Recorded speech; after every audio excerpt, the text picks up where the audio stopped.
And we're back with CBS News Elections Director Anthony Salvanto.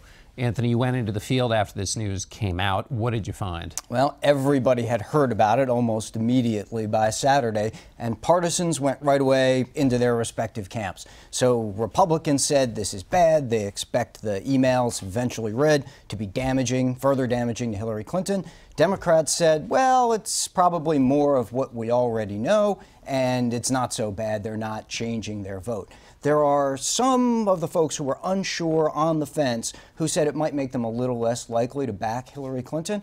And what that tells you is, as with many controversies that come up in the campaign, it's not as much about eroding support for a candidate, and it's not for her, but it is limiting in the sense that she may have trouble now reaching out beyond the voters that she already has, those who are on the fence. It may be a little bit limiting there. Just quickly, how many are on the fence? Very few, very, very few. I mean, you're talking about under 10% in most of these states, sometimes as low as 2 to 5%.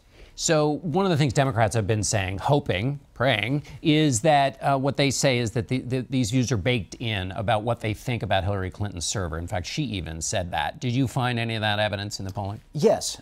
Some of the argument here is that this goes to those honest and trustworthy numbers that we've talked about all year, which are very low for Hillary Clinton and have been low. Well, that's part of what they mean by baked in. In fact, a third of her supporters in many of the states we survey, they also say that she's not honest and trustworthy, and they're voting for her anyway. They're making their decisions on other criteria, how she compares to Donald Trump, on a number of other metrics. You know, I think, John, more broadly, what this shows you is that the October surprise isn't what it used to be, in the sense that today we are so divided and partisans are so hard and fast in their views that when they get new information, they don't necessarily process it in a decision-making way. They filter it through what they already think.